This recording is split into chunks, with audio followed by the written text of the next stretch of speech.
Hello, hello. What's up, Mr. Sparks? Hey, how's it going, buddy? It's going It's good. How are you? living the dream, sweating, Nice. sweating my ass Yeah. off out here. I said it's this week it's Hot. been similar to the surface of the sun, just more humid. So Yeah, we got some good humidity going over here too. I'm in the basement, so like all the HVAC stuff's right here, and so it actually gets cold down here. Like oh, pretty. for real? Yeah. So like I'm like freezing my ass off down here, and everybody else is sweating upstairs. But you know, Yeah, is what it's it the is. complete opposite in my office. Well, I guess Yeah. to be fair, during the summer, I'm absolutely baking up here. During the Mhm. winter, absolutely freezing. So that's what Right. happens when your office is above the garage. Yeah. Cool, man. Well, yeah, we are once again down a man today. We'll cheers it up for Jason since he can't make it. Yeah. He's Oh yeah, I back. need a. He's back from was it bippity bob? What'd you say? Bibbity bobbity land, the bobbity Bibbity boobity bobbity land. land. Yeah, yeah, exactly. Yeah, where Yeah. gravy is marinara and marinara is gravy or whatever they Yeah. say. I Right. don't know. Here we go. I got one for him. Yeah, he is back, but I guess in the series, the Jason Root in the series of unfortunate events today. Seriously, a poor Like guy five- cannot catch a break. Right. Like 5 things happen all at once. Most egregious of which is that he's locked out of his house right now, apparently, and can't, has to call a locksmith or something, I guess, right? Yeah, I'm convinced there's some correlation between this podcast and just crazy and obscure things happening between losing internet in the entire area, losing power in the entire Yeah. area, getting locked out of your house. Yeah, you're not wrong about that. That's for sure. We're on a roll. We're gonna get there. We're gonna get through this show whether he's here or not. But Yeah. what are we drinking on today? So yeah, today we're sitting the Centauri whiskey, the Toki. It's very light, but It is light. it's a perfect way for me to transition back in to some on the rocks. What are you drinking on Nice. tonight? I got Haven Hill. Let's see if I can focus, you piece of. There it is. Yeah. Haven Nice. Hill bottled and bond. There you Yeah, go. I've never had it, so this is the first. This is the fresh crack of the bottle. I think we've talked about it on podcasts before. I've always been a fan of bottled and bond stuff. Mhm. I don't know why. It's like I don't know. I guess theoretically it's better, but I kind of like the concept where it's all kind of from the same grain bill. Essentially, is what makes it bottled and bond. So Right. I will let you know here. I took one sip, but I got to give it the second one just for the old college try. But Oh yeah.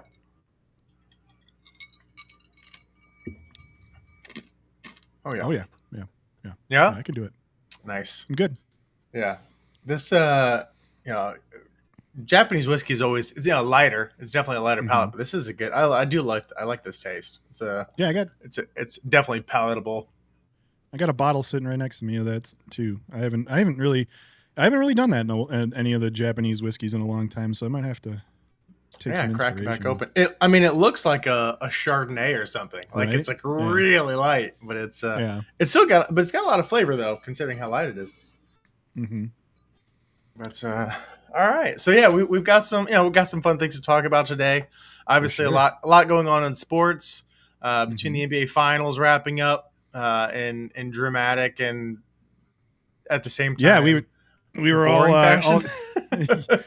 yeah. I mean, I was watching it live as we talked about on the last show. I think this show kind of gave me the juice I needed to kind of pay attention because it was a lot of fun. Watching the game while we were going live here, watching the scores while we were going live here. But so I was watching it, and yeah, I saw that thing that happened, and it was it was brutal. Yeah. I was like, well, there it goes. And that's also an especially just brutal one because oftentimes if like a running back or something like that suffers like an ACL or MCL or something like that, it's not uncommon for it to be like a non-contact injury or something like that and go down, but it's not as like just visually violent. Whereas, I mean, if you snap an Achilles, like you see can it roll up. you see it and you see it shoot up the leg like you're ripping on a blind, like a blinds, like right. It's crazy too, because like it happened to like so many people in the NBA. Like they did that graphic where it was like here's all the stars that went down, like I think this year alone too, with just Achilles injuries, and it's insane. Like really there's like five dudes in the NBA that just, like top tier dudes. I mean, I'm gonna draw a blank on a lot of the names. I think Tatum was one of them, but like they all just dropped out with freaking Achilles injuries. Like, Jesus. Yeah. Is there like any Tommy Johns for baseball or for basketball? Right. Or same thing with like like some of the most like horrific ones in the NFL are always in New York, right? So like on the AstroTurf, on the concrete, like it's and like that's like the where Achilles go to die. So I wonder if they found any correlation between like a specific state, a specific arena or not. That's more susceptible to Achilles or something like that.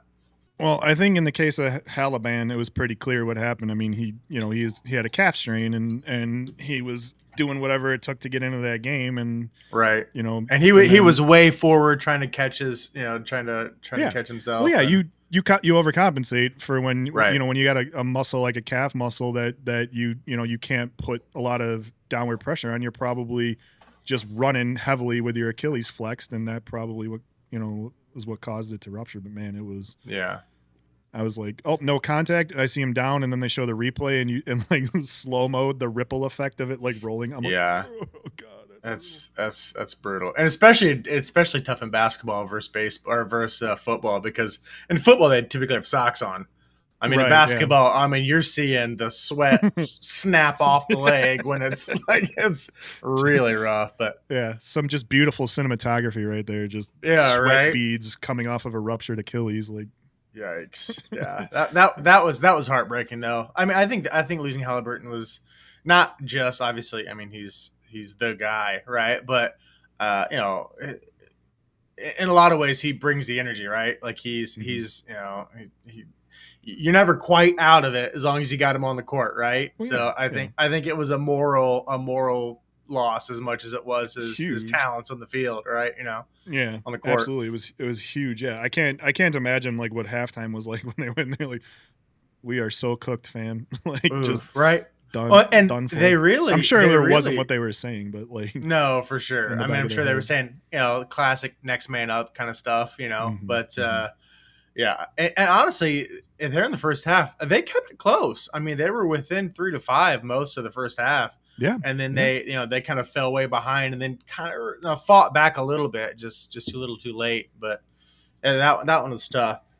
But no rest for the wicked either, because they're already in the NBA draft. Like right in the draft, already into it. Like that's savage. Yeah, I don't even know who. Do you follow any NBA teams? No, the Pacers are the closest for sure, but. No, as we discussed, was it last show or the show before, or something like that? I was like, I feel like I don't know, the whole coming from Indiana, which is like very like Hoosiers basketball, fundamentals, get down, play defense, slap the floor, like just the direction that it went of like, you should not be in a game that's 115 to 120. Like it became too difficult to watch, because it just felt like it was go down there, chuck it up, walk back, and then I think the straw that broke the camel's back, again, not to sound like an old man, but was just the whole LeBron James holding a kid, I'm taking my talents to South Beach situations. Like, I think I'm gonna shift away from this a little bit, but the Pacers are, if I'm rooting for a team, it's the Pacers. But it's we got. I mean, obviously Bulls fan here, so yeah, I was listening to a lot of the reactions, because they took that French kid, the Noah Osengwe or whatever his name is. He's an 18-year-old French kid, plays in like a German league or something like that, and like everybody was kind of like so ho hum over it and stuff like that. And I took a step back, and I was like, again, coming from a place of pseudo ignorance, I don't watch a ton of college or pro basketball, but I Yeah. listen a lot to what a lot of people are saying, and like they said that this draft was gonna be Cooper Flag, like Yeah. is probably like a number 5 pick in any other draft, but he's a number 1 in this In draft this one. because just because it was kind of light. So I'm looking at it, Right. I'm like, well, I mean, what is there any other better of a pick we could have had at that level? Like, there's not any surefire dudes there. It's like if Cooper Flag doesn't 100%. drop to number, like I think we were 13th pick or something. Like nobody Which he's not nobody of any going. Yeah. value. Yeah, exactly. So I kind of liked it. I looked at it, from the perspective of what was available in that draft and what this Yeah. guy's comps are right now. I mean, he's the second youngest player in the draft. He's like 18 and like a third years old So or something all the like that. time in the world to develop. Exactly. Yeah. He's obviously, as a result of that, they consider his talents to be raw. So Right. duh. As any 18-year-old would be. Right. Exactly. And he plays in a German like pseudo professional league over there. So I think that's like that's good competition at that age for sure. Probably better than a lot of like crap colleges he would have played maybe in conference somewhere, unless he's top dog in some of the athletic conferences. But I guess bottom line is, like, without having seen him play much ball at all other than tape, the comps are that they think that he has the upside to be a mini Giannis, like all the same kind of skill sets and like something that kind of falls through the cracks. You wait for his body to catch up to his, the skills and the gifts that he has. And he could be something. So I'm like, you know what? Why not? I still don't know where the Bulls are heading as an organization or like what they're planning on doing or how they're going to get there. But the least egregious or the least questionable thing I think that exists for me in the Bulls was this pick right now. I don't think there's any reason beyond other reasons already that exist to get the pitchforks out just yet. So right. We'll see. Well, I mean, by the time you're middle of the draft, middle of the 1st round, all the surefire picks are gone.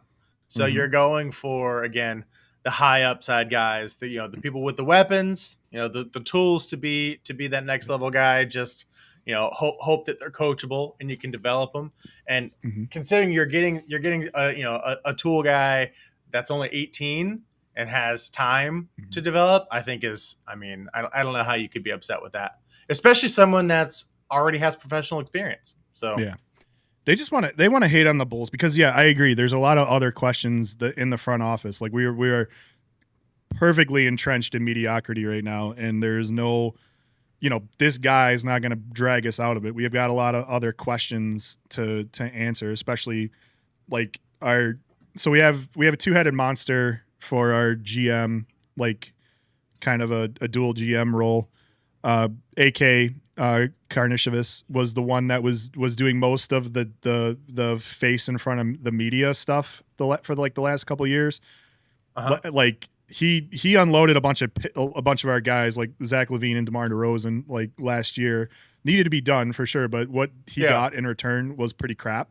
And so everybody just like crucified him in the media for that. And lo and behold, this year they don't trot out AK in front of the media. They trot out the other guy, Mark Eversley. It's like, let's Shocking. take the heat.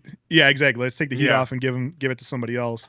But that doesn't change any of what they're doing in this organization. In fact, I think he went on the score this morning. Mark Eversley did, and the first thing he said was like, he basically said our roster is, and he started to name off all the names, including half the people that they want him to trade this year. Like Patrick Williams, I think is the biggest one. He's kind of our like project guy for that never panned out. Gave him a massive contract. Now we got to get rid of him.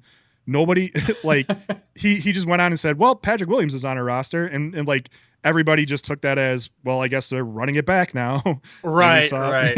So get ready for another play-in round exit because that's our ceiling right now. So those are the types of things that I'm like, what the hell are we going to do? But this draft pick did not bother me in the slightest. Yeah. Well, I mean, that's in order to kind of turn the tide. you got to get a few guys that are cheap, So like, what Mhm. better way than the draft, Mhm. But if you get a few that can hit in the draft, then you can afford to pay that veteran that can be the ball mover, that can Yeah. move the needle, and hope you can time it up, Yeah, like the catch the problem is window. exactly, yeah. Like let's be real here. In any professional sport, you have to get lucky somewhere along the way. You can play the Yeah, whole we're things gonna have to go tank, right. and rebuild, like because like, but like the idea is like when you see them, people start to rebuild, like the Bulls kind of were, and they get to a point where it's not always an upward trajectory. Then Mhm. the fear is that you don't want to lose out any more years before you restart the rebuild. Like that's like the mentality that everybody has right now, and they're just like, as soon as we start to see the current crop of people's trajectory not go in a linear path, blow it up again and start all over again. I'm like, Yeah, that's not the way to do it always, like there's got to be other paths to this that are non-linear, like, and you got to start looking at things a little bit outside of the box, which is ironic because the box is now tank, get draft picks, rebuild, yeah, repeat. yeah, yeah. Tear it down. Yeah, Yeah. Yeah. So it's always every like 2-3 years, tear it down to the studs, like, and it's not going good. Tear it down to the studs. yeah. But like that's not working for us either. Right. Yeah. So, but Yeah, yeah, we just got fair to enough. get lucky and get that first, top 5 pick or something like that. Yeah, yeah. But then you look at hockey, and it's like the Blackhawks have done that for the past couple of years. So, like hockey draft is coming up too. We're going to now have Mhm. our second, top 5 pick, or third, I think, even top 5 pick in the last 3 drafts. We're picking third Mhm. this year. Can't remember what we picked last year. I don't know, I, but I I think I left Chicago at the perfect time because mhm. the year I left, we made it to the Stanley Cup. Well, we won the Stanley Cup, but I Mhm. watched it in a bar in South Carolina, and it was like empty. Like no one was there Mhm. watching, no one was cheering. I was the only like, Joan and I were the only lunatics. We Yeah. had one other buddy that was into it, that came, and it was just the three of us screaming at the TV. And I was like, "What are these people doing?" And then after that, I feel like we never even came close again. Yeah. Like we really, yeah. Once we started losing, Kane and obviously now Taves, which is Yeah.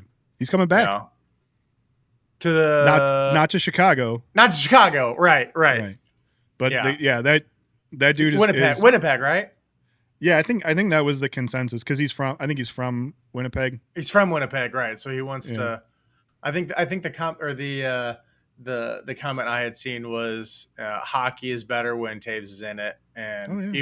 even if it's not in Chicago, we're just glad that he's still here. Yeah, which 100%. Yeah. yeah, so I'm all in on the Taves train, not just, I don't care where he plays as long as he plays 100%. somewhere, Yeah, cuz the dude, Captain Serious. yeah, he did not deserve to get whatever happened to him, like it was like long COVID and then some autoimmune disease or something on top of that, and like Yeah, if you read his hit a story, like real streak of tough luck.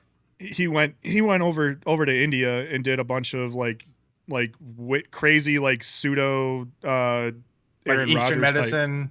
yes, pseudo Yeah, Aaron Rodgers type crap, but like it was all I guess centered around just like getting everything out of his body that he possibly could, and then kind of just like a building it back up with, detox. yeah, and then like building it back up with the right nutrients and stuff. It's Yeah, pretty wild. I don't buy into any of it, but whatever, like I said, whatever yeah, it takes to get him back on the ice, hockey's better when he's on the ice. So right, 100%, 100%. But yeah, yeah. Speaking of, it's so funny because just among all the different drafts, like just the mhm. wild swings of like what of ages. Like if you're, they could be like 16 or younger when they draft them into hockey, right? In hockey, yeah. Yeah, But the one thing I do think that they do very well, the NHL, is how they structure their rookie contracts. They're essentially like bound to, well, first of all, they're limited in money, a lot more limited than a lot of other rookie contracts for most sports. yeah. The max contract for a rookie is pretty paltry, but they're Oh, also really? like I think, somewhat forced into living with a veteran in their first year or two as well too. Which I don't is know. probably why you hear a lot less of hockey players getting into shenanigans because Mhm. they're like being genuinely mentored Thousand by a percent. veteran. I think, Yeah. yeah, I'm like, I don't know the language or the nuance to that rule per se, but I know Oh. I know that most rookies just end up living on the road, especially like live with a veteran for their first year, and I think that's a Mhm. friggin' awesome way to do it. You know, That's 'cause- wild. I had no yeah, idea. That's yeah, crazy. Yeah. yeah, pretty cool. But then, yeah, was it baseball? Is it baseball and basketball? You have to be 18 or something like that. I don't think it's baseball. I think you can get drafted pretty young in baseball. Basketball, Mm-hmm. I want to say maybe, but I know you can obviously get scouted incredibly mhm. young, but um, The yeah, draft for that baseball, if I remember, is like basically like high school. You yeah, get like, yeah, but it's like it's less restrictive. It's not like you go straight into their system. You know, like you're drafting the rights to this player as right, out of school, and then yeah, you know like then it kind of becomes a thing later on. But yeah. and Well, it's also a lot of them different. don't stay with the team that they drafted too. So Right, right. Well, and it's like it's not like the NFL where if you get drafted by a team, you're going basically, I'm sure, to the 55-man roster. Like you're going to the mhm. roster. Whereas in Yeah, baseball, there's so many levels within the minors that years. Yeah. yeah, exactly. I mean, speaking of baseball and draft picks, the Reds first round pick last year. Did you hear about his debut this week? Debut? No. Who? So Chase Burns, Tell me. Okay. yeah, I think he's the second player in MLB history to in their debut game strike out their first six batters, Oh, nice. which is pretty sweet. Yeah. And then what sucks is so he pitched. I think he pitched 6 innings. I think he gave up three, but Hmm. I was watching the game, and Yeah. the what sucks is it should not have been three. So Hmm. I think they had two on, like first and second or something like that, and they hit one to center field, and our center fielder dives forward for it, but it Hmm. bounces probably 6 feet in front of him, and then bounces up and goes over his Over head probably. Yeah. all the Yeah. way to the Yeah. damn fence. And of That's course, two of them score, and the guy hits a triple. I'm like, if he Jesus. takes that off the bounce, they're Mhm. advancing one base. And I mean, bases are loaded, but still, like, it's not automatic two and then a triple. So No. Yeah. I think That's basic physics, man. You you dive towards a ball that's going the opposite direction. You're gonna right, right. cross So paths, but it shouldn't have been three. I mean, but still, it's still a great outing, but mhm. exciting for sure. And I, That's I think cool. I saw there was his fastball. I mean, he's throwing 100 miles an hour like every fastball, Gas. just absolute gas. But he pairs that with a slider that is just absolutely should be illegal, like Hmm. Hmm. unreal. So as a Reds fan, excited. I feel like he's this year's Ellie, or like Hmm. like when he like came in middle of the Yeah. season, he like Yeah. lit a fire under us. Hmm. The good news is I think the Reds are already on a bit of a They are, trending in the man. right direction, a bit of a Dude, streak. So both you guys and the effing uh, Brewers, man. My ass is as a moving. Cubs fan, the ass is starting to get a little bit hot right now. And like, and what sucks is like we have like the third best record in baseball, you know, and we're still like, and we're I think Nipping on the heels. yeah, and exactly we're definitely second best and sometimes first in the National League. Yeah. And yeah, and it's like, oh, we thought we were going to run away with the division this year, and especially how it started in the beginning, and now everybody's nipping at our heels again. Dude, that's how it feels with the Bengals in the NFC North. Like, Cardinals, man, damn fucking it, every Cardinals too. single. Oh, I know, right? Yeah, I'm we just just I'm just glad we're past the pool holes years because it was like, what do you do? Like when they had yeah, pool, it was yeah. It was it's just unfair. unbeatable. It was unreal. Yeah, it's kind of the But Otani effect now, but that for sure though. That But dude is just ridiculous. yeah, it's crazy that I think he only pitched like an inning or two or whatever in his first game back, but still threw 100 miles an hour. Nice. Like that's insane. That's Mm-hmm. ridiculous. Yeah, we got a couple pitching prospects we got that are one. I think Cade Horton's probably our top pitching prospect. He's up right now because we've lost our starting pitching was like decimated. But we got Mike back. We got Shota Imanaga back today. He pitched great too. I mean, saved our asses because we were looking at losing a series to the Mariners and then turning around and losing a series to a 4-game series. Gonna definitely lose a 4-game. Could have lost a 4-game series against the Cardinals, which is not great given the way the standings are shaking out right now. But between yesterday and today, with Shota coming back today, that was huge, and we split the series, thank God. But man, it's like only freaking June, and like the heat's like already turning up on some of this stuff right now. And I know. There's no reason to panic on any of it, but still, man. Yeah. Well, we're in the final stages of figuring out who's in the All-Star. Who's gonna make the All-Stars. Oh, speaking, I don't know why that reminded me of that, but did you see Yamamoto get robbed of an immaculate inning? Did you see that? No, I thought, didn't he get hurt too? Or wait, no, was that the other? I don't know. Yeah, tell me about Easy. the No, I'm just kidding. Oh wait, was that the other? Oh, never mind. Easy. No. Yeah. No. So he literally was this close to an immaculate inning, like nothing but strike, and then the very last strike, dead center.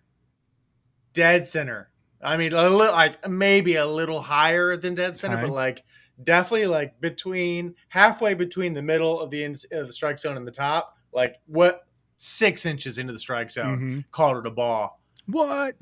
Oh, it was egregious. You got to look it up. But yeah, Yamamoto was absolutely robbed of an immaculate inning. Devastating. I'm all here. I'm here for the robo umps, man. I'm tired of all this stuff. 100%. Honestly, I think it's only a matter of time. I think Angel Hernandez, for all of his faults, probably brought us closer to to where we need to be. Yeah. But not in the right way. Not in the right way of going about it. But yeah. Right. I mean, yeah,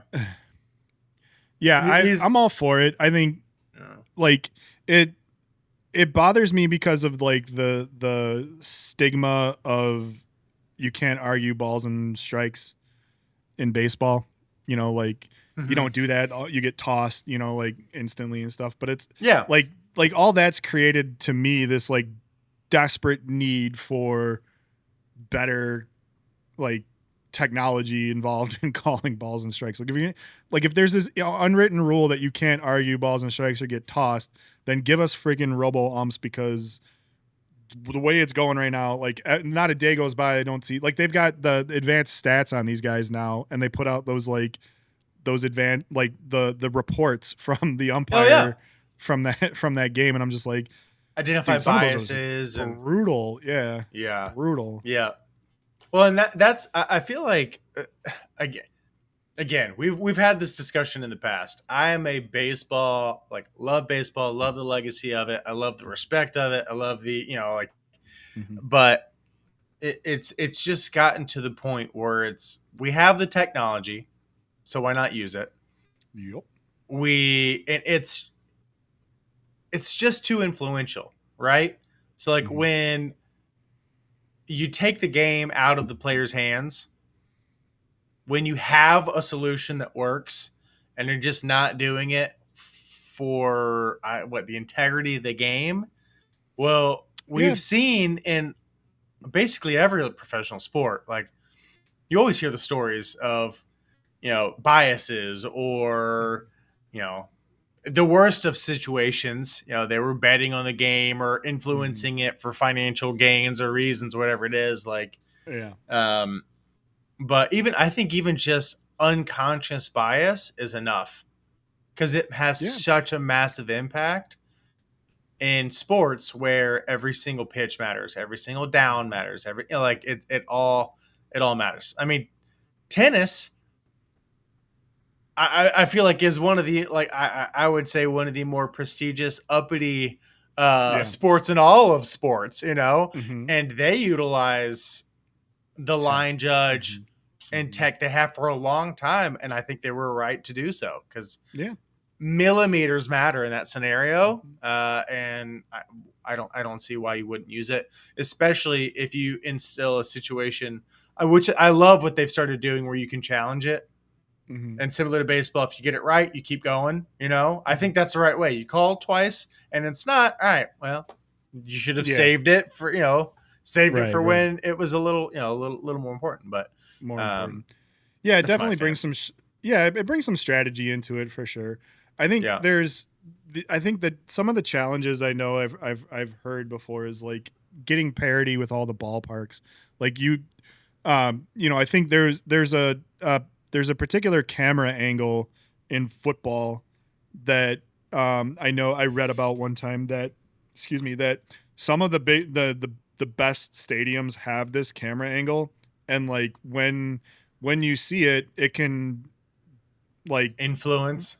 yeah, like it has the most accurate view of a certain set of plays or type of plays that often get challenged in football. And the Mhm. only reason right now that they can't use it in replay is because not every field has it installed. And Right. so Right. I think that therein lies some of the problems with tech, is that like It has to be either all or none.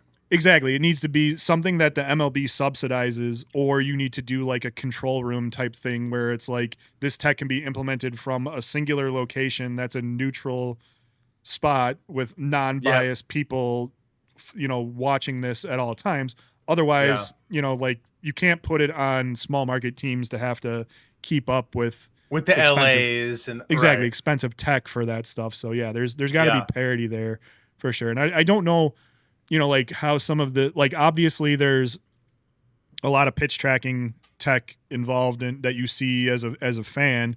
I don't know if like how accurate that stuff is, and clearly either every field has it and or every broadcast can do something of that nature from a remote location or whatever. However they do it, I'd have to look into it, but it's like, yeah, like that's the kind of thing I think that the gap that needs to, or the conversation that needs to be had is like, how do we implement this across every ballpark, in a Yeah. financially, feasible way. So Right. In a fair and achievable, accessible Mhm. way, Mm-hmm. It's let's be honest, it's all going to be controlled by AI in the next 5 years. So, I mean, Yeah, I literally good. I was gonna say, let's get a bunch of robots out there like that old like wasn't there like a Super Nintendo So, robot baseball game? oh yeah, I thought you were going like Futurama or something, but yeah, I Oh no. could definitely see. No, Yeah, I mean I know those were the players obviously in that game, but like I yeah, could just see like some umpire being like a robot that's outfitted with like a cannon that shoots baseballs. That'd be pretty fun. right, That could be right. fun, right? I mean, I'd watch that. I don't know. It's like Battle Bots meets baseball. Right. But yeah, Well, should we transition? I think last week we talked about top 5 lists. We talked about a lot of things. We talked about we did. gorillas and bananas and all sorts of crazy shit. But, Speaking of that, I actually, because I had mentioned it last week that I was going to, but I put on my Savannah Ghost Pirates sweater for this show, uh-huh. and then I walked upstairs and I'm like, it is far too hot to be wearing this right now. So I switched to my breathable red. To your red breathable, jersey. yeah. Yeah. But yeah, I like I had such a fun time doing the top 5 list. Yep. Originally, I thought we were doing it on TV. We did it on movies.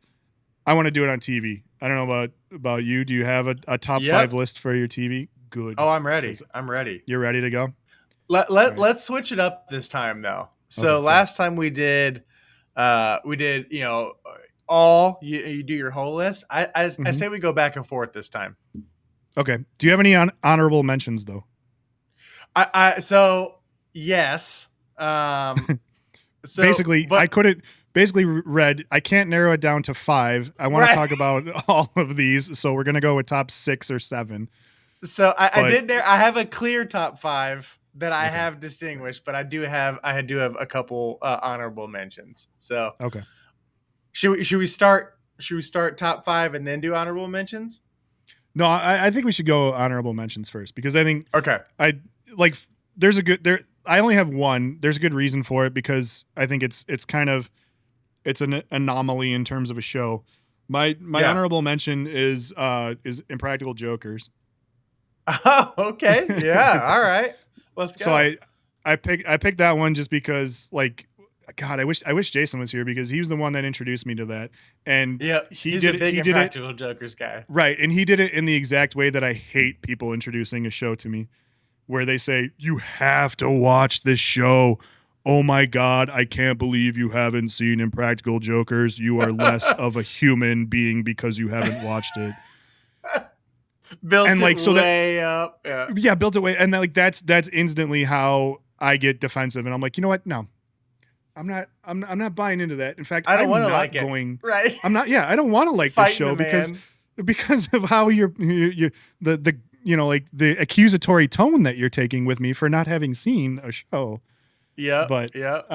but no, it's and I did watch it and I like my wife and I started to watch it and I put it on there because A, it's funny, but Yeah. B, it's like one of the best like background noise shows I've ever found in my entire life. Like whenever I don't know what to watch or I'm not really looking to sit down and get into a show, but I need something on right now, Impractical Jokers is my jam. It's always available on some channel. There's like Yep. you it's like one of those things where like when Seinfeld was in its like heyday for syndication, you could like switch between 3 channels and get like a solid 11 hours of uninterrupted stuff. And I feel like that's like what Impractical Jokers is for me is just it's syndicated so heavily that I can find an uninterrupted time scale where I can just put that on in the background and I can watch it intently or I can check out completely and it doesn't matter. And that's why that's my honorable mention. Yeah. I've got I've got 3, but I just honorable mentions. But I've Mhm. got a 4th that I look. I don't know. So I'll just throw out all 4 of my honorable Yeah, mentions. yeah. They didn't Yeah, quite sounds make good. the top, but if we're going greatest TV shows of all time that I personally thoroughly enjoyed. So Squid Games is like Mhm. really close to making the cut. Good. Didn't Yeah, quite that's a good make one. it. Stranger Things, again, Okay. great show. Really Mhm. enjoyed it, especially the last season. I don't Mhm. know. I don't know if you saw it or not, but the guitar scene, like that, just epic. Spoiler alert, it is uh number 3 on my list. Oh, is it? Yeah, I mean, So, just yeah. Yeah. absolutely epic. So we can Uh, hold off on that one cuz I'll have stuff to say about yeah, that one. I won't. I'm not going to go deep into the honorable mentions, but I do want to give them their call, right? Yeah, yeah, yeah. For sure. Um, so what I said? I said Stranger Things and Squid Game. Stranger Things, Squid Games, and then the last 2 were I really like Wednesday. I don't know. Mhm. I don't. Yeah. It's enjoyable. It's dark. It's different. Like Mhm. it's that's a great one. And then the one that like just it was in my top 5, and it just based on our conversation last week, it kicked it down to 6. Mhm. Mhm. Is Parks and Rec. It's that show that like, well, one, it takes place in Indiana, so it holds a little dear, but it's just the best. Like, you had a long day, rough day. You need to shut your brain down and just enjoy some like mindless Mhm. comedy that makes you feel better. Like Mhm. that show is it. It's like Yeah. that. And then there's another one just like it, but it's in my top 5. So I'm not Got gonna it. Yeah. I'm not gonna Yeah, dip for into sure. that. So those are my honorable mentions. But this is Yeah, man. Those are again a difficult one to cut down. it is. It just really like is. the Yeah. movies. Yeah. Yeah, I think I'm with you on the Squid Game one. That's a great show, and Wednesday too. Yeah, I don't think that Wednesday was going to be in any danger of cracking my top 5, but that is a show that I thoroughly enjoyed. Been waiting heavily. I think we're a couple months away from finally getting season 2 on that one. Mm-hmm. Yep. Thankfully, I think. But yeah, It just made me think of another one that was really good. Also, but so Mythic Quest. Have you heard of it? yeah, that's the Apple TV one though, right? McElhenney. Yeah. Yeah, McElhaney. Yeah. Yeah. Yeah. I just being a gamer and working in tech along with Silicon Valley. Damn it, this is tough. There's so many good I know, ones. right? I forgot about Silicon Valley. Yeah, Silicon Valley, and then the Wish version of that was what was that? Oh shit. There was another, like, it was like a carbon copy. It wasn't like Hacks or something. I don't know. Something like that. But there was a carbon copy of that show that kind of came out on more accessible platforms. The reason I have yet to get through Silicon Valley, which is kind of blasphemous from a developer. Yeah. Right. But that was because it was initially started on HBO, and that was not paying for that sort of thing. And it was around the time that I was giving up on pirating stuff because I was like trying to be more legit in my life and not an adult, right? An adult. Yeah, exactly. Yeah. But yeah, there was a like Wish version of it. I'll have to look it up and find it. That like it stood in for Silicon Valley because I couldn't watch that one. But yeah. All right. So let's go with your top, with one of your top 5. All right. One of my top 5 so we're not going to do it in no particular order. I mean, you can do it in a particular order. All right. I could barely figure out my top 5, let alone rank them. All right. All right, fine. Yeah, I'll go like my top 5, and the order I guess isn't super important, but I tried to order them. So number 5 for me is Mr. Robot. Oh yeah, yeah. That one was kind of the tech bro kind of analog for me there, and I just like it was a good move or a good show. I think there was from what I heard, there was like a lot of continuity and what do you call it? Like background research. I forget the name of the term for somebody like that researches like the things that they're showing on screen. I think they did a great job of showing like hacker culture in a way that wasn't too campy. Yeah. There was, like they missed on a few things here and there, but like, like conceptually it was great. Like, he uses Kali Linux, a distro of Linux that only hackers use. And he uses an Android phone because you can customize the crap out of all your security sites. Like those things. And like, I think even at one point I think even at one point he had the Pringles can Wi-Fi extender hack that I've used before as well too. Like you can put a Wi-Fi dongle inside of a Pringles can and get extra boost on extra, you. Yeah. So like there was some stuff like that I just thought was good. And just like the concept of the show, like hit home now in retrospect after like when it came out and then like what happened to the US shortly thereafter, it's a little bit more crazy, but yeah. But yeah. That also reminded me of another honorable mention. Damn it.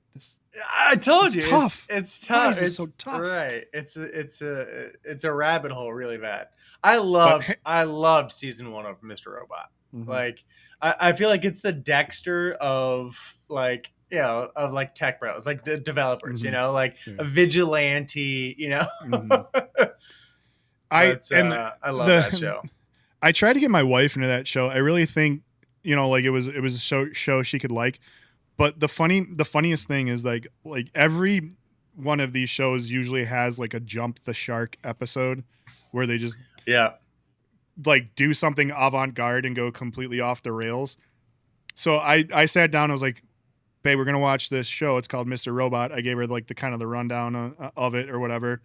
New episode, haven't watched it, pop it on. It's that episode. It's that episode.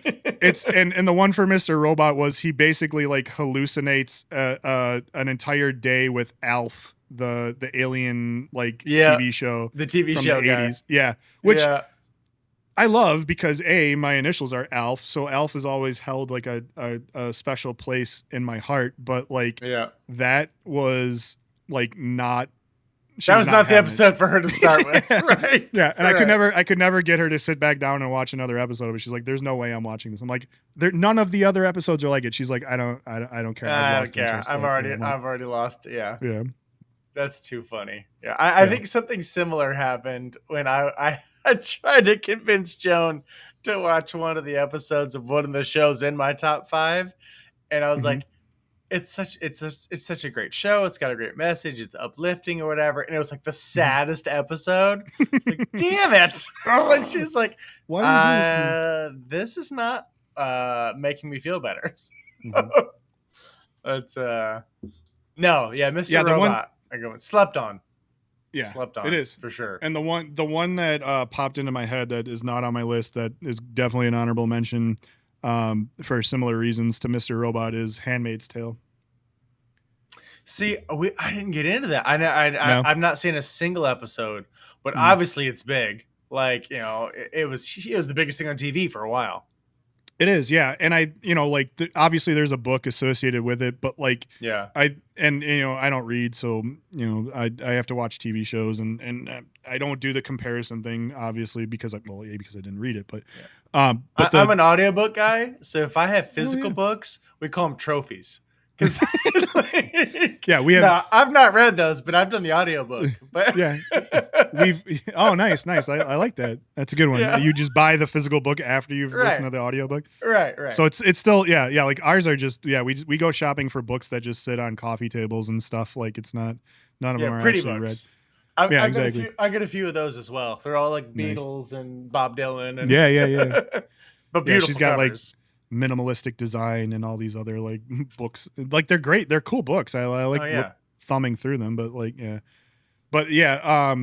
Handmaid's Tale, I think the one thing I'll say about that was like if you do get into it, the more you watch it, the scarier the parallels are to what's actually going on in the world right now. And just like like again, not gonna be political, but like especially when the whole Roe v. Wade thing happened.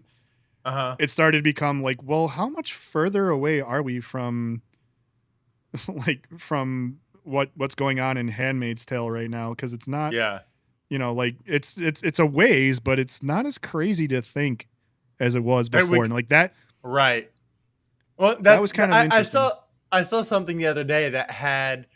So, like I said, I've not seen Handmaid's Tale, but it had that book on it, and it was like it was being sold like a Barnes and Nobles or something like that, and it was like, this is a warning, not a not a handbook. Like, this is supposed to be fiction, not a handbook. Right, exactly. And it was like a Space Odyssey 2001, like all a bunch of like the crazy, things that are supposed to be far-fetched that are not as far-fetched as they should be, kind of things. But all right, so what do you got? What's next on your list? All right, so I touched on it last week, but I had to throw Chernobyl bumped Parks and Recs out, just because, again, I think it touches on a lot of subjects that I think are really interesting to me. One, just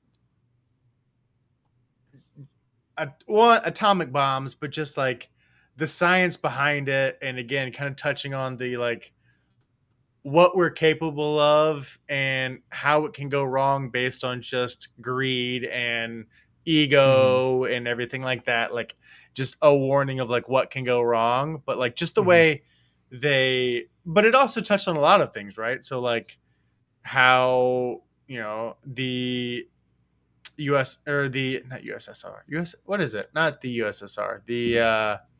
What was the political group from Russia? The communists, Soviets. Anyways, basically the whole thing was like, they refused to look weak in any scenario. Therefore, they to the detriment of their own citizens to save their own egos.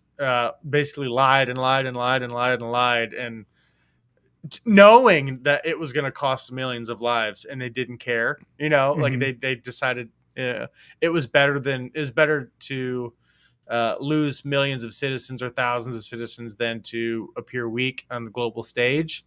Mm-hmm. So I think that was just beautifully shot.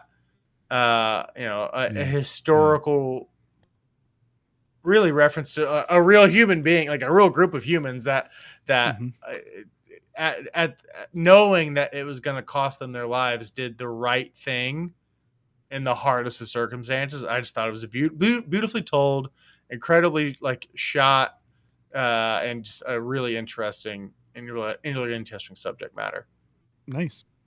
So, Well, that's a perfect segue into my number 4, because I think it was Chernobyl that you said last week that triggered this one for me. My number 4 is Man in the High Castle. Have you seen that one? Okay. Yes. Yeah. That one, like, that introduced me to the whole like concept. Like, I'm sure I've seen other things that are like this, but I did not realize that there was an entire genre centered around alt history. What if? Right. The exactly. What if of history. The what ifs, exactly. And that was like the cool, like mind blowing for me. I was like, this is awesome. Like, like you spent your entire life being told how impactful World War II was, and like just how many, historical implications that specific war had.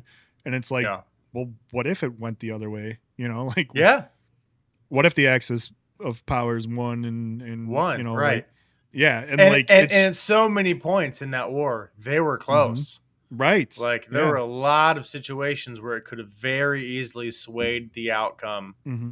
And it just right place, right time, wrong place, right time, Right. So anybody who hasn't seen it's like another one based on like a Philip K. Dick novel. But essentially what we're talking about, it's I think 4, maybe 5 seasons, 3 or 4 seasons. I don't know. It's enough there. And yet not something that, like is so overwhelming. It can paint a very vivid picture. Right. Yeah. And what's interesting too is like Philip K. Dick is a science fiction novelist too. Mm-hmm. So, like there's some interesting like meanderings throughout. I'm not going to spoil anything, but like the way the idea of what's happening kind of meanders throughout the show comes up in certain ways that are very Philip K. Dick, I guess is the best way that I can put it without trying to spoil any parts of it. But the coolest part, hands down, is just like what life is like in America if America was controlled by Germans on one side and Japan on the other side, and then like this like this standard issue middle ground in the cultural divide, no man's land in the middle that runs through Colorado, which this country kind of naturally geographically has. So I was about to say it's pretty appropriate and accurate. Yep. All right. Right. Yeah. So that was number 4 for me. Okay, gotcha. So now I'm going into the ones you would expect, right? The classic ones. So I'm gonna go Breaking Bad in my top 5. Again, it's just I'm noticing definitely a trend of like science. It's just like for someone that sucked so bad at chemistry, science is just so interesting to me now.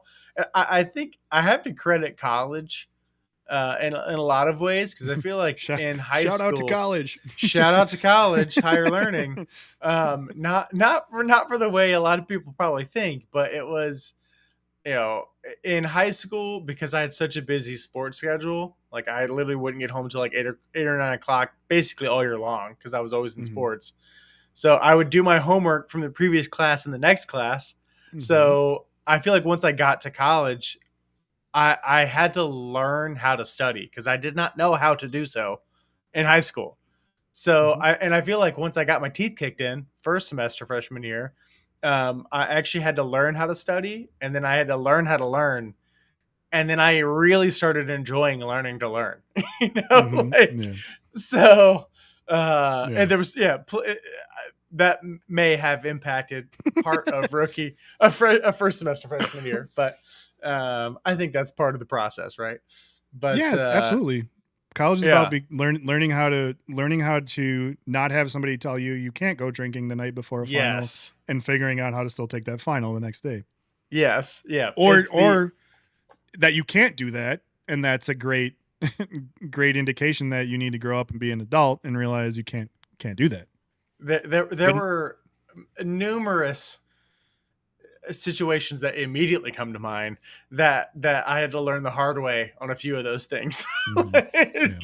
Like, but Oh yeah, yeah, me too. they would say the freshman 15. I knocked that out in like the first 30 days of college. Yeah, yeah. So, but Oh man, anyways, so Breaking Bad again, Breaking going Bad. back into kind of the sentence, but yeah, I mean, just incredible story, and as insane as it sounds to say that that a meth dealer could be a relatable story, like, but just the way they Mhm, built it up with like just a classic normal nerdy science guy that mhm. just he's a teacher but ran into the American Yeah, healthcare system and exactly. can't afford his cancer What do you treatment do? Yeah, what do you do? on his teacher's salary. Mhm, You adapt or die. So he mhm. found a way to utilize his talents and his skills that he already had to parlay that into something that could financially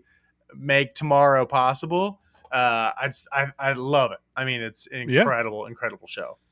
No, I wholeheartedly agree. I did not watch that show all the way through. I watched like the first season, but I hopped on it like from the jump. Like it wasn't like Yeah, one of those things where it's like, oh, I'll eventually get around to this, or it had to hit like critical mass before I started watching it. I watched yeah, that first season like as it was coming out, and then for whatever reason, I dropped off, and like then it got to the point, which this happens on a lot of shows, where it got so overwhelming the amount of seasons they had that I just couldn't bring myself to set aside enough time to get through it.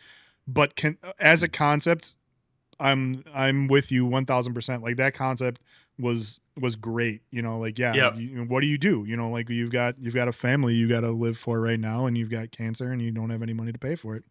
So yeah, I'm with you on that one. I do. It is and will forever remain eternally on my list to finish. yep. By the way, shout out to Patty. I had to refresh my screen because I did not see a single one of your comments in the chat until this exact second. I hit refresh and it went like the There chat they are. filled up. So I don't know what happened Yeah, there. why isn't anybody chatting? What's going on? Yeah, right. So, but speaking of it, it's funny because I was thinking about this and then I saw Patty's comment. Um, The Walking Dead was that for me, where it was Mhm. like I was in it. It's another I one. was Yeah. waiting week after week, couldn't wait for the next episode, couldn't wait for the next show. And then it was just for how long it went on the same storyline. And it Mhm. really felt like there was a good 2 seasons where it was just bad news every week. I'm like, can Yeah. we get a Yeah. win like every Yeah. once in a while? Like it was just, That's and then once Negan came in and killed half the cast, and then the next season or two was just nightmare after nightmare after nightmare. I was like, man, I Mhm. fell off the wagon. It's still going. Like, but Yeah, like right. it was another one of those shows. Like I was so excited for it, loved it, and then fell off because it was just like, man, this is making me feel worse every week. And I do think that there's something to be said about that as a show, and I'm trying to look at, and I think a lot of my shows are picked maybe subconsciously because of this. Like there needs to be a shelf life on the show, and like when you start to like look at how shows are run from, especially during the streaming age right now, Yeah, like Netflix has this, like you've got one season first to get everybody hooked, then they decide if they want to bring you on for like additional seasons, and so you better tell a great story but you Right. also better make sure you have a little bit left in the tank in case they bring you on for more. And the absolute worst case scenario is if you get signed on for one season, you don't make it. Like, did you have any closure at the end of it? I can't stand series that last for a season where there's zero closure at all. Like, there's definitely an art to finishing that first season in a way that gives people the payoff that they're looking for, but also hold something back in case you have more to tell, Mm-hmm. And then it starts to get into like the next deal becomes, and I think for Netflix, this is like after season 3, they usually like buy 3 seasons of a show. And then you have to get after that third season, you have to strike a new deal. That second deal, I feel like is always like iffy. It's like, great, we accomplished our goal. We got our big money from Netflix. Oh shit, now what do we do for the next 3 seasons? We have some loose concepts. Let's draw that loose concept out for 3 freaking seasons and barely move the storyline along at all. And nothing drives me more nuts than that sort of thing where it's like, like, have a plan, for your show that can bridge those sorts of deals behind the scenes, like find a way to I know it's asking a lot, but find a way to have a show that can last a season and people will still be happy with it, but also find a way to have that same show have potential for future seasons that don't become just a bunch of fluff crap that gets you between what your finale is and what your what your deal is set at. So 100%. Well, it's in that dude. This I feel like the whole show is just going to be honorable mentions. Our honorable mentions going to be 12 long by the time we get to the end of this. But that's a show that I didn't anticipate enjoying as much as I did, and was sad but felt fulfilled when it ended. Was Schitt's Creek. So another show that was like, I didn't expect to enjoy it, and I thoroughly did. It was one of the most quotable shows of all time. That's what I hear. Yeah. Just one of the most quotable shows of all time. And I was sad that it ended because, again, like, I feel like that first season really is dedicated to building up the characters, getting you attached to them. So it's not uncommon. You got to get through the first season, right? Because it's going to be slower, but it's important. But you got to hook characters, right? Too. Right. You got exactly. You got to hook it. You got to have the right. Like if you are gonna like slow play this for additional stuff, you at least have to have a great hook that keeps people around for it. Yeah. So that was one that I was sad to see go when it did, but I think it was the right move. And the reason I feel that is because one of my honorable mentions was, Parks and Rec. Like, it was like, oh my God, I love it. And they ended it, and people were like devastated. Like, what? No. And then they brought it back. I'm like, well, we already closed all the storylines. So now what are you going to do? What do we do? And then they like forced new ones, and it just didn't work. Yeah. And then they closed it again after that. But it just wasn't the same. So I guess it's better to end early than to end late, So for sure. But like there's another. This one's not. I'm not going to call this one an honorable mention, but it was one that speaks to what I was talking about, and that was I don't know if you ever saw Santa Clarita Diet. No, I've heard of it, but I've not seen it. It was I remember seeing it. I'm not surprised because it was a very weird premise. Like it was a great premise. I loved it. Like it was kind of a lighthearted, campy comedy around two suburban Californian couple that basically turn into undead zombies because they ate some bad clams. Like, oh, I don't know why I thought it was about cannibals, but I guess sort of. In an indirect way it is. They're just they're just zombies, like living zombies that that have to eat people because of the infection. But yeah, that show ended. Zombies ate my California neighbors. No. Yeah, it was like it ended. Like they like I think during COVID, and they just got axed, so there was no closure at all. But it was it was a great show. I mean, there was some closure, but like it was not. Yeah. Anyway, all right. So let me get back because I know we got more to kind of work through. But yeah, number 3 was one you mentioned. Stranger Things for me is number 3 on my list. Love that show. It hits all the notes for me in terms of nostalgia. Yeah, like going back to the movies. That's why I liked Ready Player One. That's why same reasons why I like Stranger Things. A lot of Ghostbuster references, which was on my list of movies as well too, which I love.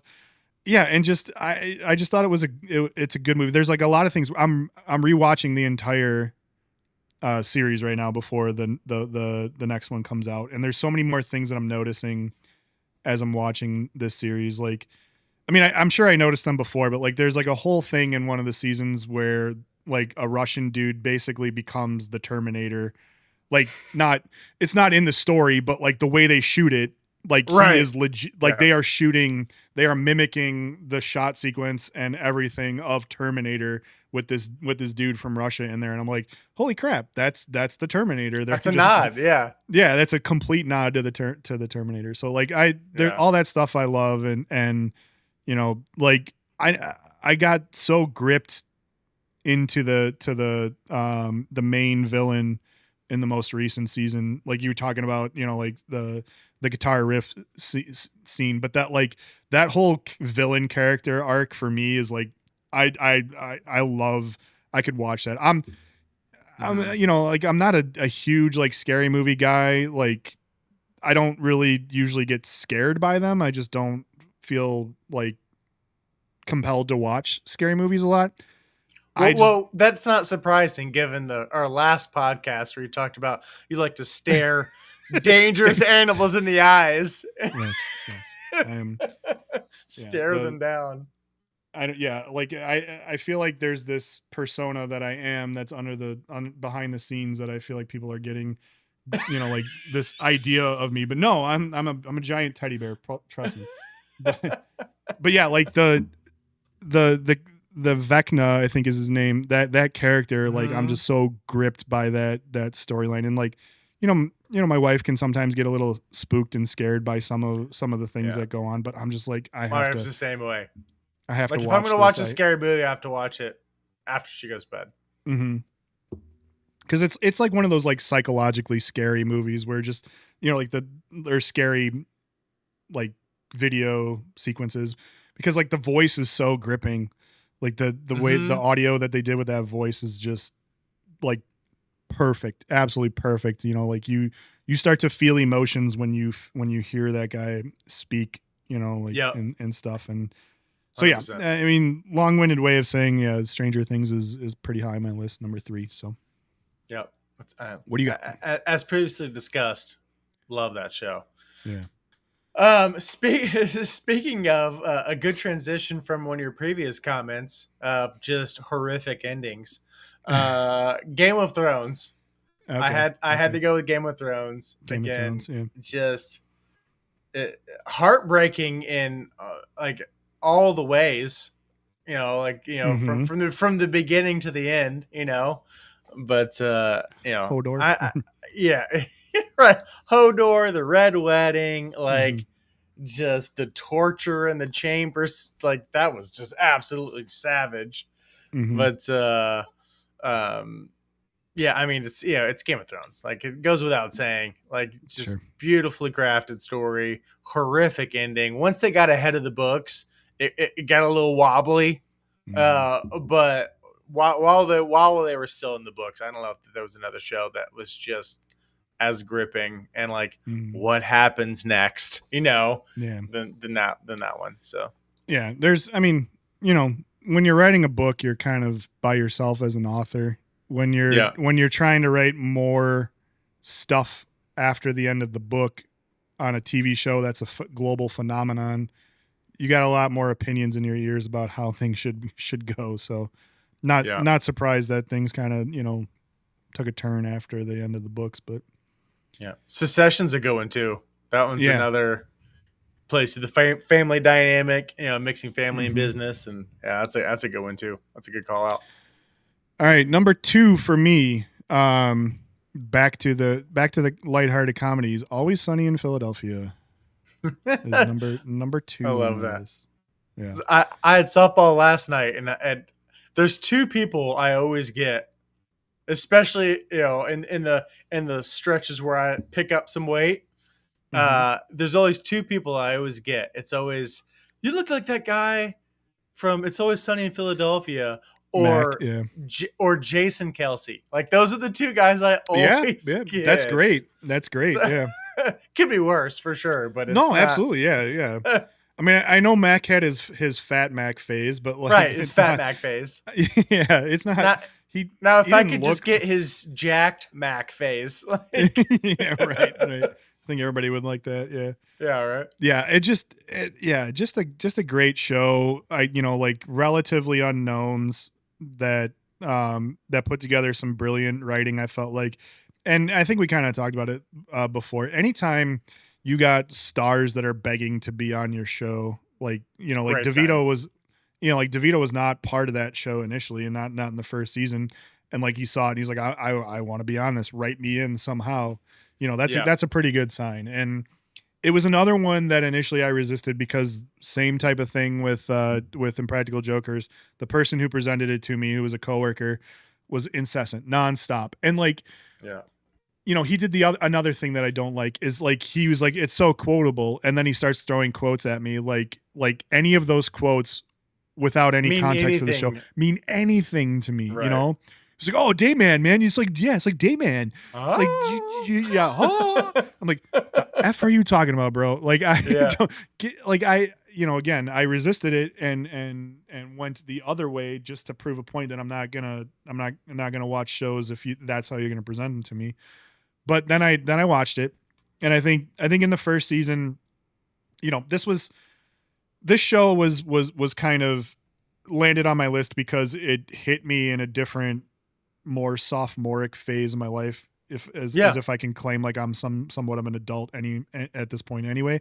But like, like I think one of the first episodes was like when he figures out his grandpa was a Nazi or something like that, and like it was like, that was, once I found that episode, I was like, okay, I get where they're going with this humor. I understand it now, and the more I watched it, the more I just loved all the humor in it, and it's like still so super just quotable. the worst possible human beings you can think of, but exactly. like still lovable, endearing. Yeah, somehow, right?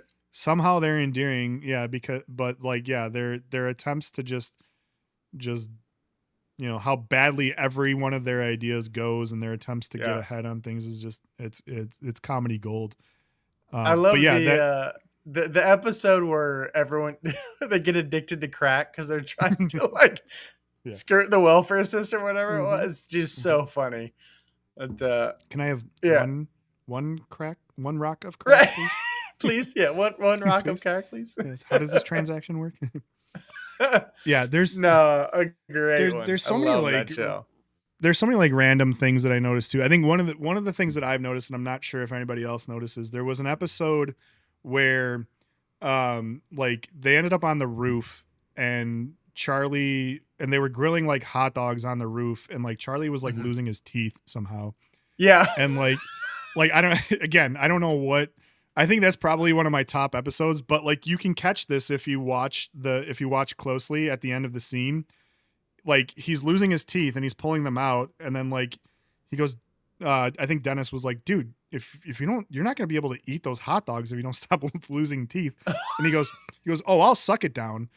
and then like it fades to black right at that moment. And like you could see them both break character for like a split second where they're just looking at each other, just as it's going down, just bust out laughing. They were looking at each other so seriously, and he goes, "Oh, I'll suck it down," and then they like start breaking character and go nuts. But yeah, that's a good one. That's a good one. What do you got? What's next on your list? All right, so I Patty already kind of alluded to it earlier, but along the lines of just mindless, like just pure comedy of like you know just shut your brain off and just laugh, is The Office. The Office, and the reason I have The Office so high on my list is that it literally took me, I would say, of watching through the entire series probably twice, because my wife loved The Office, I had Mhm. a physical reaction to how cringy that show was. Mhm. I'm not joking. For Okay. watching the like almost through the entire second time having watching the series, there were still episodes where I would bury my face in a pillow. Oh, really? Wow. Like physically, I couldn't. Like the mic, like there's so many just those Michael moments where you just The like, like the secondhand embarrassment oh or my god, yes, the yeah. secondhand embarrassment of just like the Yeah. actual just the amount of cringe. I just couldn't physically handle it. Interesting, yeah. Uh, and Because it's the it only is show I can cringy. think of that like I had a physical reaction when watching it. I would Wow. literally bury my face in the pillow. I couldn't do it. But now that I've gotten through it, and you know, again, you know the characters, you get the Mhm. storyline, and you know what to expect. Therefore, it's not shocking. Mhm. It's just love that. It's the mindless. Hey, I'm brain dead. Let's throw something Mhm. on that's getting a lighthearted. We can scroll on our phones, but still Yeah. enjoy. Like it's The Yeah. Office. It's Yeah, The no, Office for me. I'm with you. Yeah, it didn't crack my top 5 but I didn't want to put too many like obvious choices in there. I Obvious think ones in there. Yeah. right. I think if along the lines of Impractical Jokers, if you put together a list of shows that are top based on runtime that my eyes have seen, The Office is definitely probably 2 behind Impractical Jokers. Yeah, Mm-hmm. great, absolutely great show. Groundbreaking concept at the time. It seems odd to think about it, but like spoofing a documentary like at when the time that came out was like kind of a groundbreaking approach to show making. So I think Yeah. now we look back and it's like okay that seems old and oh, The Office was the one that kind of started that. Well, yeah, they kind Yeah. of were, but Well, yeah. The mockumentary kind mockumentary, yeah, of. yeah, Yeah. yeah. That's But yeah, it was great. There's so many good ones in there for sure. yeah. All right. All right, What's your number one? number one for me is also another comedy, Arrested Development. That was one I was expecting in there, and Yeah.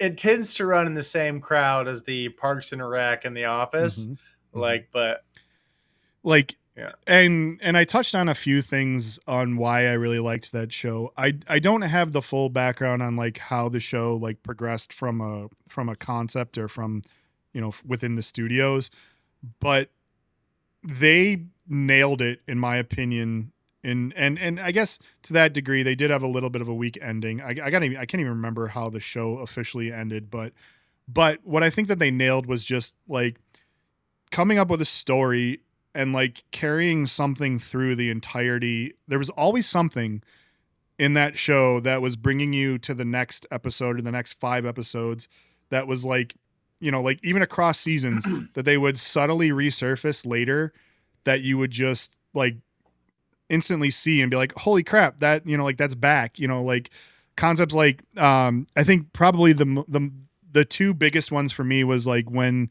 there was an arc where Tobias was trying out for the Blue Man Group, and he would he became an understudy, and Mm-hmm. he had to get like there's the obvious line he says like he's like, oh, somebody asked him, oh, you're in the Blue Man Group, and he goes, I'm just an understudy, and he goes, oh, what, like do you do the show? He's like, no, I'm afraid I just blew myself. Like like that was the line, but the idea was that like every night he has to be ready to go, so he covers himself in blue paint, ready to become part of this show at any moment. But like which is fine, but the funniest part about that is if you watch like episodes prior to and episodes afterwards, there are Mm-hmm. spots of blue paint all around the house.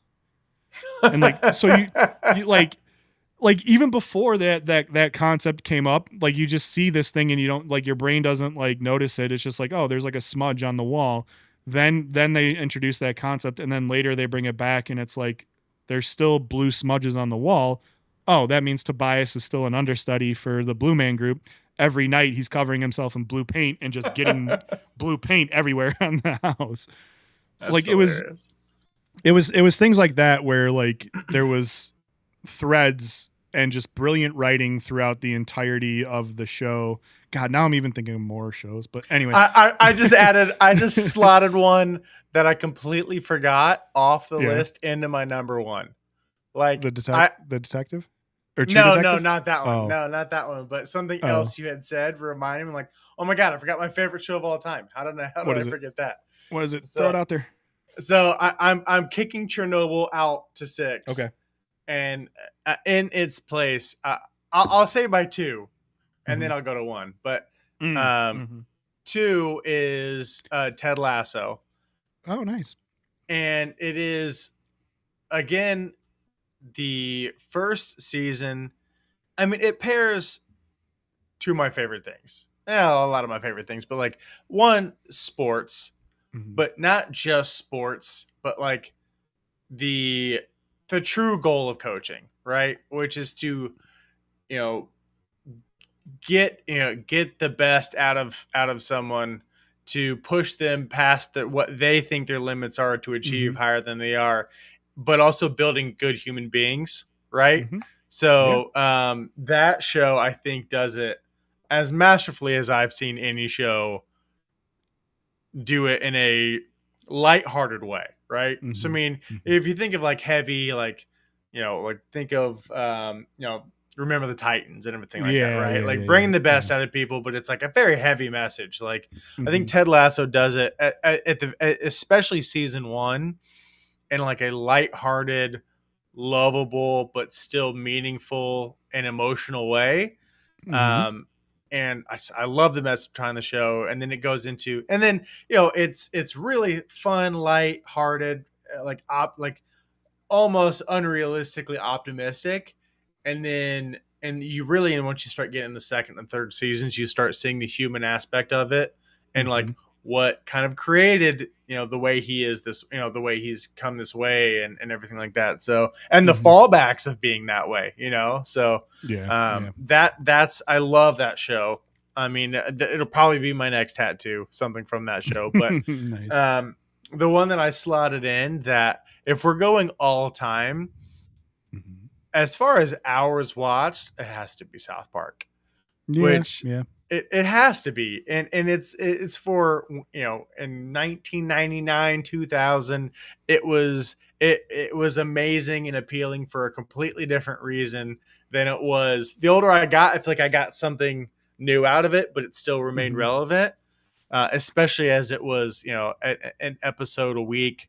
Just the feat of doing that, of staying that relevant, animating content, and creating a story, animating it, and launching it within 6 days, especially coming from pretty revolutionary, really, from tech. It's knowing what goes into the back end of that, and just how astronomically insane and how big a feat that is incredibly impressive. But also, it was never hand drawn, right? It was always it was cut from, literally physically cut from construction paper. The first few seasons, and then they kind of went digital, right? And then they went the digital route for obvious reasons. But they stayed true to the.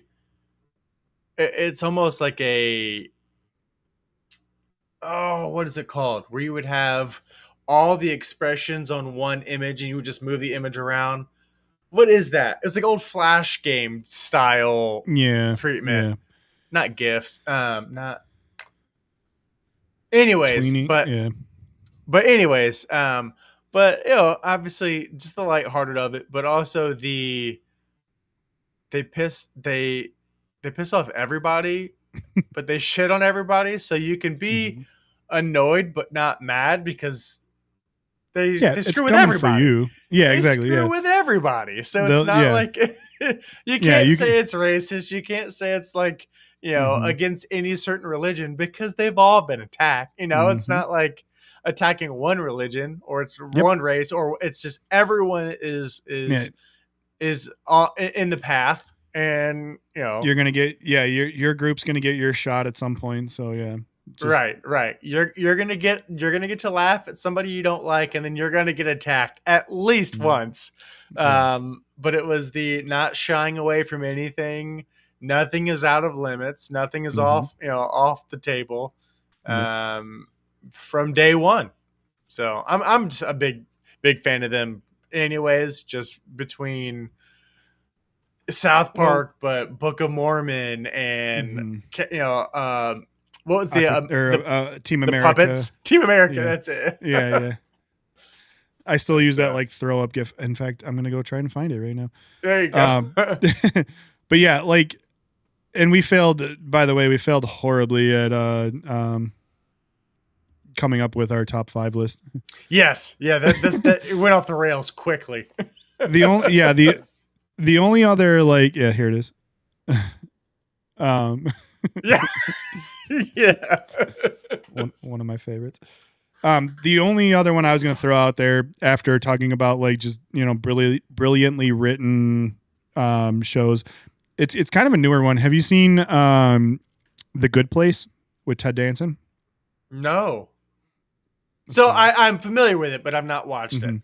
Yeah, yeah, that's a good one too. It's just fun, lighthearted, interesting concept. I don't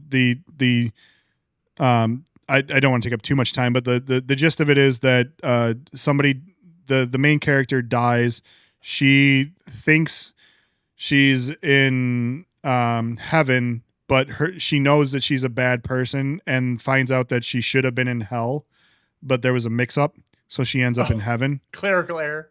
Yeah, there was a clerical error, and she ends up in heaven, and she knows that they're like they got the wrong person. Like there was a body switch, like a body double switch kind of thing. She knows that. And Some so like the whole ended up in hell. And exactly. So she has to wrestle with the concept that she doesn't belong there, but everybody like doesn't realize she doesn't belong there. And there's like they're like, it couldn't be any more like spot on. There's like she gets paired up with a guy who's a philosophy guru who has like theories on ethics and stuff like that. So like it's just a great show. And Ted Danson, I think like current era Ted Danson, I mean even like the older era, like the Cheers era and the 80s era, Ted Danson was good, but like the current era Ted Danson, anything he does to me is like insanely good and funny. Yeah. He did The Good Place, then he went on to do A Man on the Inside, but like he plays like the same type of character, and they're just great. So I'll leave it at that. But yeah, like The Good Place is another one. If people who like Arrested Development would like The Good Place. Yeah. Well, that's a perfect way let's wrap up the show with Sure. What are 3 shows that you're watching right now? Not greatest of all time that you're watching right now. That I'm watching right now. Or in the last year, like, that's, it may be between seasons or something like that. But just 3 shows that you're into right now. I kind of touched on most of them. I mean, we're rewatching Stranger Things. Okay. We finished. I meant like newer shows. Sorry. Sure. Yeah. We finished The Handmaid's Tale, because that just recently ended. What's a third show that we're watching right now? Those are the main 2. Yeah. I don't know. What about you? The thing is, like, a lot of the shows that you listed were on Apple TV, and I have yet to spring for a subscription to that. There's so many, like, Severance and Ted Lasso and all those shows. I need to see them, but I kind of, the way my streaming account works is I gotta move things around. I gotta move some things around. Yeah. So and we've already established that you're past your pirating days. So right, exactly. And for everything except for baseball, I will not give Marquee Network a cent of my nor Chicago Sports Network. Right now, those 2 are like way off my radar. I don't want to pay for any of them. They don't.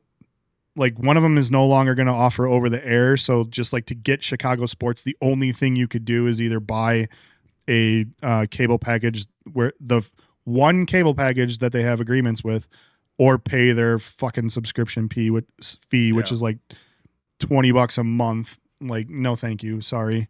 Like Yeah. I get so much more for my $20 a month from elsewhere. So I will pirate sports live streams all day long, but Yeah. that's it. Well, I heard this upcoming football season, in order to watch every game, it's something like $1,200 between all of the different, between the NFL package, the Sunday ticket, like Sunday and ticket, all the different streaming all the services or whatever it is that you're going to do. all It's the like exclusive games you're going to have astronomically high. on. Yeah, you're going to have a Prime subscription for some of the games. You're going to have Apple, Yeah. I'm sure, for some. Ugh.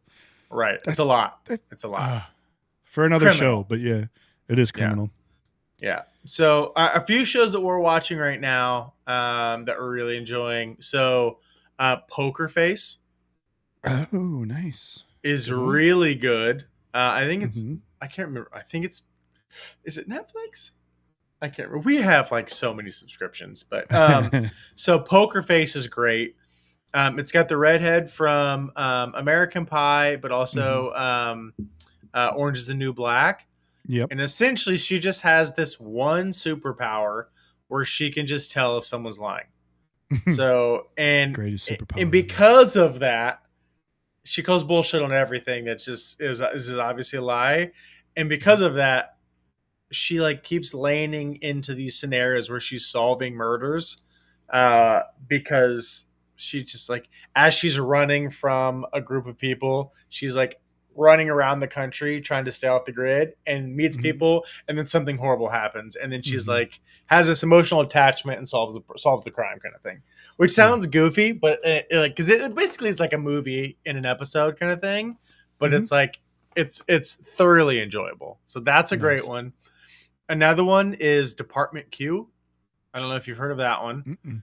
So that's a Netflix show. Okay. And it is about essentially if you think of like if Doctor Strange and Robert Downey Jr.'s Sherlock Holmes like blended into an incredibly smart, incredibly talented, horrific coworker, like just snarky asshole, was basically given his own department to keep him away from everyone else because no one liked working with him, but he was also really good. Like really good show. Nice. So that's another good one. And then a third one, I would say probably Reacher is one that we like, guilty pleasure that we like really like. But that I would say those are the three that we're kind of on right now. But nice. Yeah. Well, those are good ones. I will put some of them on my list for sure to check out because I've not watched any of those, but I've like two that I've heard of. I heard good things. So yeah, and I know we're always like kind of looking. I think my wife's watching like Ginny and Georgia or some crap. Oh right yeah, like fake ass. I have to leave the room. Fake ass like Southern accent. I can't stand. Yeah. So I aside from Stranger Things, I need some more shows. So thank you for the recommendations. I will put them on the list. Good. But yeah. All right, sounds good, man. I think we should wrap up. That was fun. Yeah, it was fun. As always, thank you guys for hanging out. I hope we gave you some content that was worth listening to for a little bit. We are. Thanks again to Patty for swinging by and hitting up the chat. Yeah, definitely. The chat is definitely a game changer. So anybody that's listening or watching, please feel free to engage us on chat. Give us some ideas for some other shows, topics or stuff you want to see on the other shows. We'll talk sports. We'll talk anything you guys want because that's just what we do. Part of the fun. Part of the fun indeed. Well, cheers, brother, and cheers to everybody on the chat, and cheers to Jason. Hopefully he got into his house and he's he's not stuck outside. But we're gonna try to do this kind of more regularly. I think Thursday nights around this time.